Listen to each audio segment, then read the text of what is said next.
Gentlelady has expired. Mr. Chabot.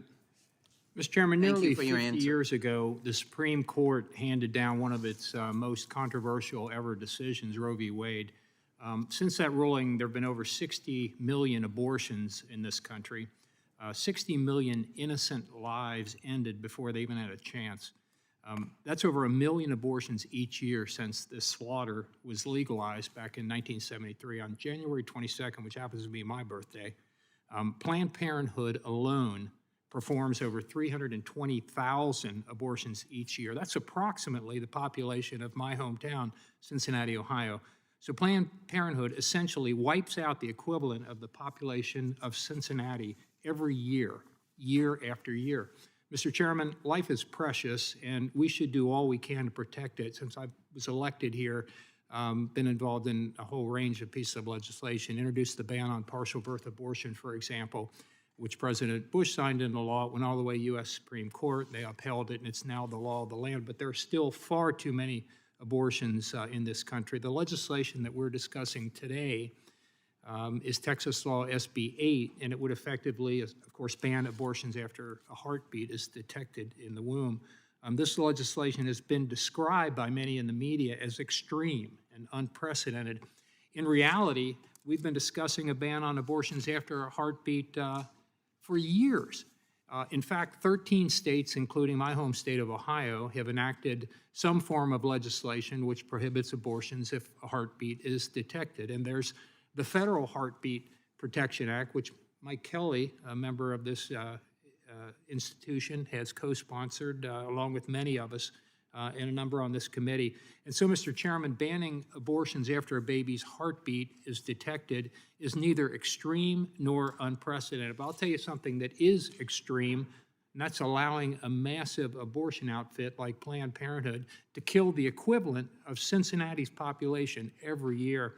And something else that's extreme is witnessing members on the other side of the aisle abandoning the Hyde Amendment, which has enjoyed bipartisan support for 40 years now and has saved nearly 2.5 million lives. Getting rid of the Hyde Amendment will force American taxpayers to pay for other people's abortions. But even though the radical left is fully in control in the House and in the Senate and in the White House, states and local governments are fighting back.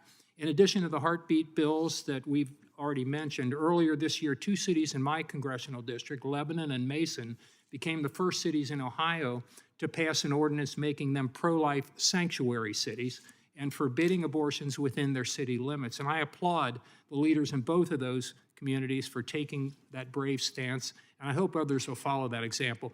Mr. Chairman, we need to be direct and honest about what's being discussed here today. Abortion is not health care. It's a barbaric procedure that ends the life of an unborn baby. By 10 weeks, an unborn baby has arms and legs and fingers and toes, and among other things, he or she can suck their thumb, stretch, jump when startled. In short, these babies are alive, and they deserve our protection. Ms. Glenn Foster, let me ask you this. One of our other witnesses has already quite astonishingly said that abortion is an act of love. Is that your opinion? It is not. Life is not frivolous. Abortion is not health care. That's the whole point. And I never thought that I would hear an OBGYN tell this committee that dismembering a fellow human being is an act of love, an act of freedom. We can and we must do better.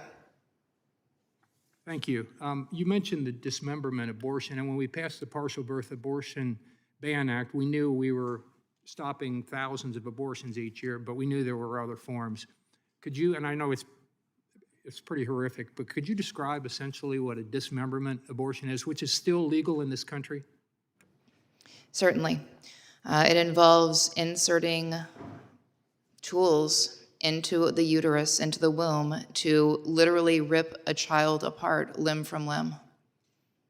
That's really the crux of it.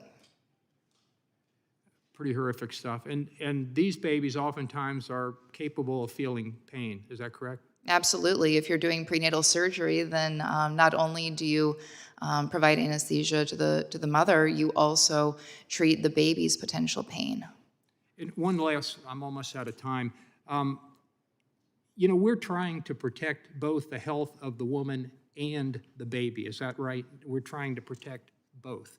Yes, and the majority of Americans understand that when we pass pro-life laws, that is what we are doing. We're protecting both mother and child. Thank you very much. I yield back. The gentleman yields back. Mr. Johnson?